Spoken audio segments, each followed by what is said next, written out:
அனைவருக்கும்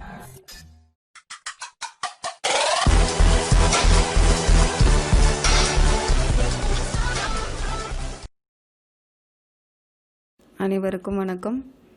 இந்திரா மன்சட்டி சமையல் உங்களை அன்புடன் வரவேற்கிறது.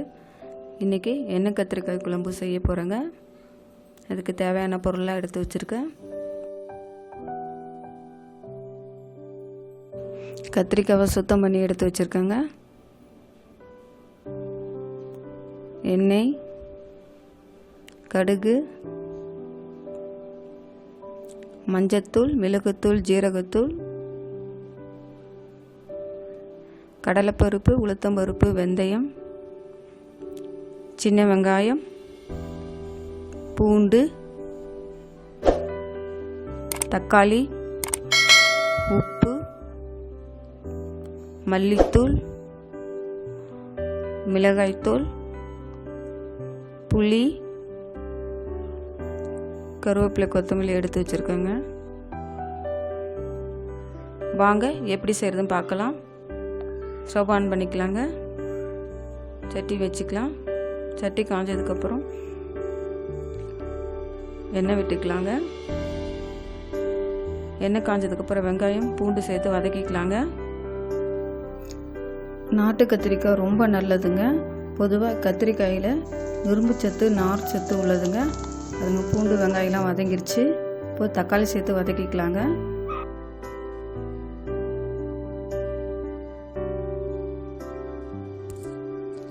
வெங்காயம், தக்காளிலாம் வதங்கிடுச்சு. அடுத்து உப்பு, மஞ்சத்தூள், மிளகுத்தூள், ஜீரகத்தூள், மல்லித்தூள்,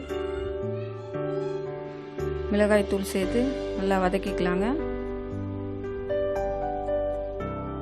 இந்த மாதிரி நல்லா வதக்கி செய்கிறதுனால நல்லா குழம்பு டேஸ்ட்டாக இருக்குங்க. நல்லா வதங்கிடுச்சு. இப்போ ஸ்டவ் ஆஃப் பண்ணி எடுத்து ஆற வச்சுக்கலாங்க.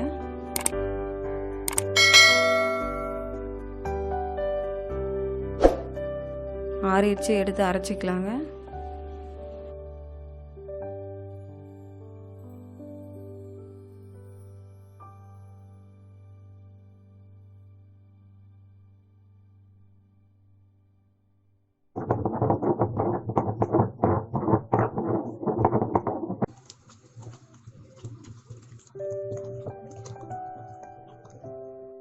பாருங்க, இந்த மாதிரி அரைச்சி எடுத்துக்கலாங்க.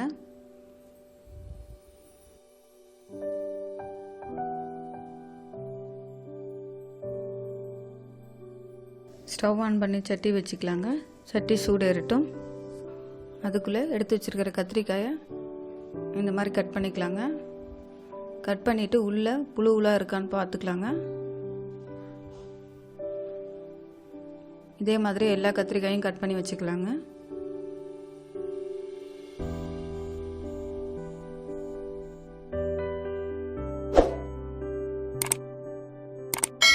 சட்டி காஞ்சிருச்சு, எண்ணெய் விட்டுக்கலாங்க. கட் பண்ணி வச்சுருக்கிற கத்திரிக்காயை சேர்த்து பொரிச்சு எடுத்துக்கலாங்க.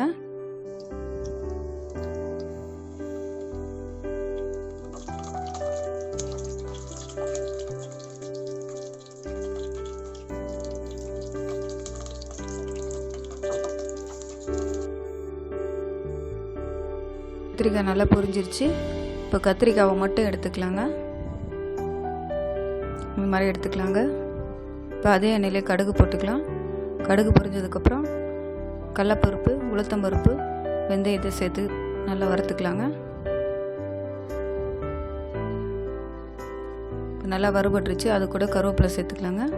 இப்போ அரைச்சி வச்சுருக்க மசாலாவை சேர்த்துக்கலாங்க.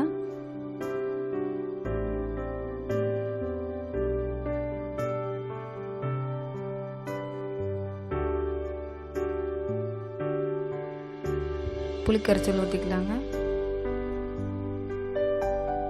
உப்பு சேர்த்துட்டு நல்லா கொதிக்க விடலாங்க. நல்லா கொதிச்சிருச்சு. இப்போ பொரிச்சு வச்சுருக்கிற கத்திரிக்காவை அது கூட சேர்த்து நல்லா கொதிக்க விடலாங்க. அப்போ தான் அந்த மசாலா வந்து கத்திரிக்காவில் நல்லா ஊறும்.